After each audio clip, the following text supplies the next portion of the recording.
नमस्कार, फिर से आपका एक बार स्वागत है। और आपको बता दें कि होने वाले नगर निगम चुनाव की अभी तैयारियां ज़ोरों शोरों से चल रही है।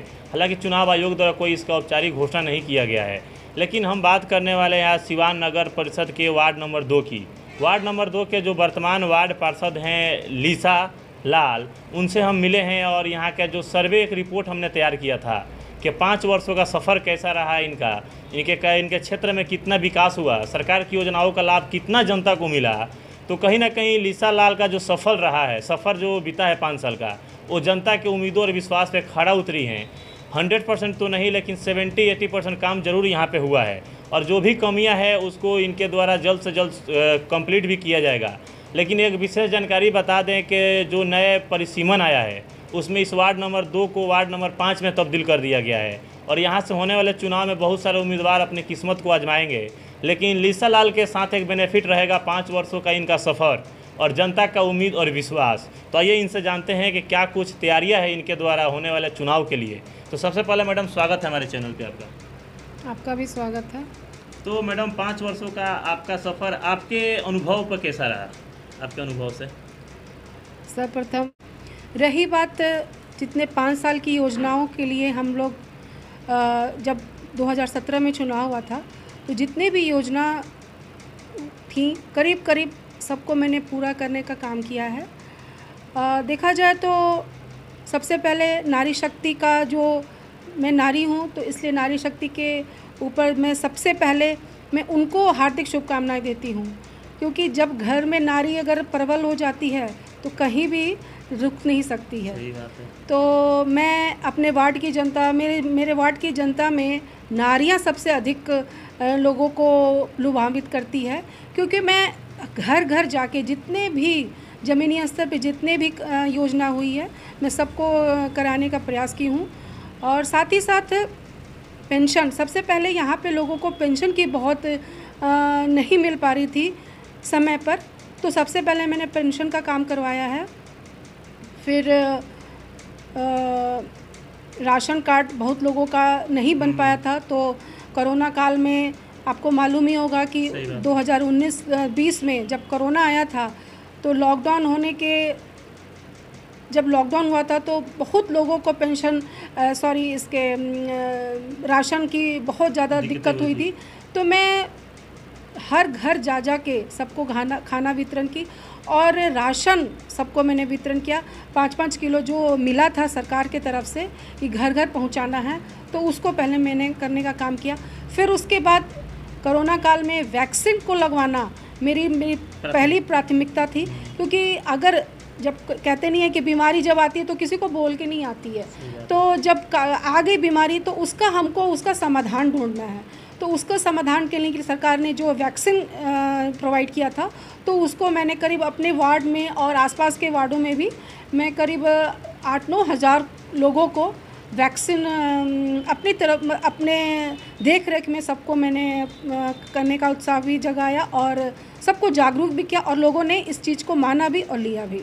तो मैडम, आपके द्वारा जो भी विकास हुए हैं इन 5 वर्षों में, और जो आप एक रोड मैप जो तैयार की हैं, तो क्या यही 2022 का जीत का मूल मंत्र होगा?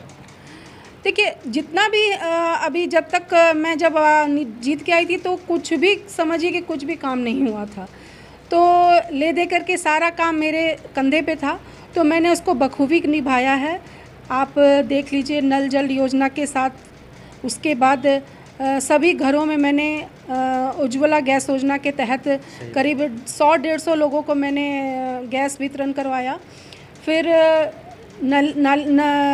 सात निश्चय योजना के तहत नली और पीसी सड़क का निर्माण कराया, सामुदायिक भवन का निर्माण कराया, छठ घाट का निर्माण कराया। अभी आवास योजना के तहत करीब 35 से 40 लोगों को मैं आवास देने का काम की हूँ। और भी कुछ छुटपुट कार्यक्रम होते ही रहते हैं।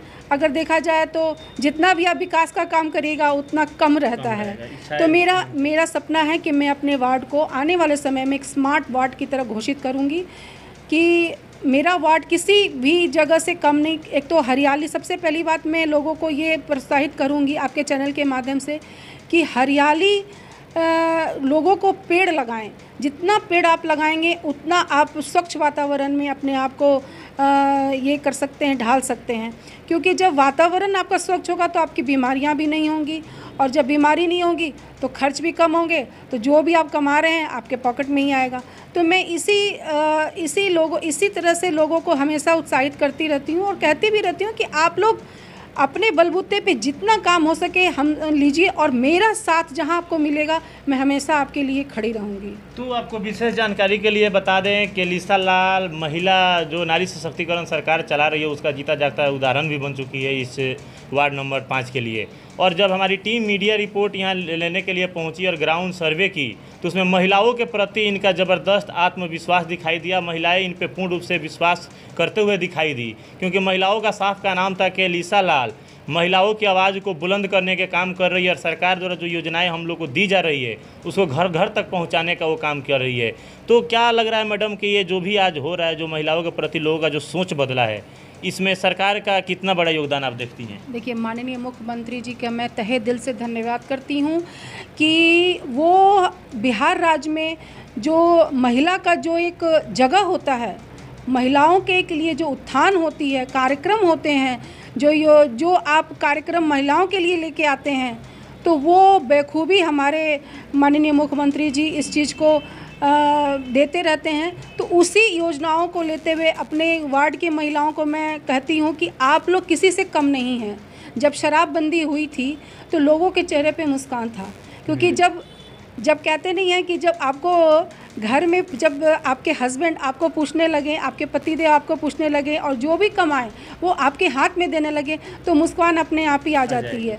तो सबसे पहला जो माननीय मुख्यमंत्री जी के द्वारा शराबबंदी हुआ था उसकी मैं तहे दिल से धन्यवाद करती हूँ, इसलिए कि लोग महिलाएं बहुत खुश हैं। जैसे ही शराबबंदी हुआ तो लोग इतना खुश हुए और वो अपने आप को कहते नहीं है कि अब हम लोग किसी से कम नहीं हैं। तो यहाँ पे अगर मैं जब घर से आप कभी आप देखिएगा, मेरे साथ निकलिएगा, जब मैं घर से बाहर निकलती हूँ महिलाएं मेरे को देख के इतनी जागरूक होती हैं, खुश भी होती हैं कि मैडम निकल रही है, कुछ ना कुछ हम लोग के लिए करेंगी ही करेंगी। तो ये सब चीज़ होता रहता है।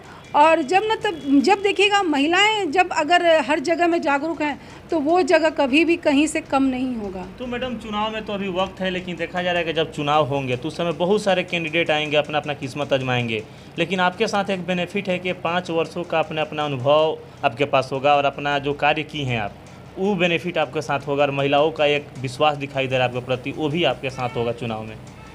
देखिए, कैंडिडेट हो तो और कहते हैं कि लड़ाई में मज़ा आता है। जब तक कंपटीशन नहीं होगा तो फिर कैसे आप सोच सकते हैं कि आपने अच्छा किया है। जब आप अच्छा कर रहे हैं तभी तो आपके आगे कोई खड़ा हो रहा है। तो ये तो लड़ाई तो रहेगी, ऐसा बात नहीं है, लेकिन सब कोई अपने अपने, मैं उन लोगों को भी शुभकामनाएं दूंगी जो खड़े होंगे, उनको भी मेरी तरफ से शुभकामनाएं रहेगी कि आएँ। और सबको ही देखिए, ये ऐसी कहते नहीं है कि जनप्रतिनिधि मतलब जनता का आशीर्वाद उन्हीं को मिलता है जो आपके लिए हमेशा खड़े रहेंगे और आपके सुख दुख में भागीदार होंगे। तो यही आपके चैनल के माध्यम से मैं यहाँ के जनता को अपनी तरफ से हमेशा जब भी कहेंगे कि सेवा किया है और सेवा करते रहेंगे, साथ रहें और साथ देते रहेंगे। लास्ट क्वेश्चन मैडम, कि आने वाला जो चुनाव होगा वो कौन सा मुद्दा पर चुनाव लड़िएगा और क्या टारगेट रहेगा आपका? कौन सी ऐसी कमियां हैं जिसको दूर करना आप उचित समझ रही हैं? देखिए, विकास ऐसा चीज़ है कि कभी भी कम नहीं होता है। अगर अभी तो और भी जो भी योजनाएं आते रहेंगे सरकार के द्वारा उसको मैं और लोगों तक पहुंचाने का काम करूंगी। और आवास का थोड़ा हमारे यहाँ दिक्कत है, लोग बहुत गरीब लोग हैं, तो मैं चाहूँगी कि जितने लोग इससे वंचित रह गए हैं तो मैं उनको दूंगी आवास। सबसे पहले कहते हैं अगर छत मिल जाता है तो सब कुछ मिल जाता है, तो वो रहेगा, मेरी प्राथमिकता रहेगी। और जो और भी जितने भी होंगे योजना मैं उसको देने में हमेशा आगे। तो बहुत बहुत धन्यवाद आपका।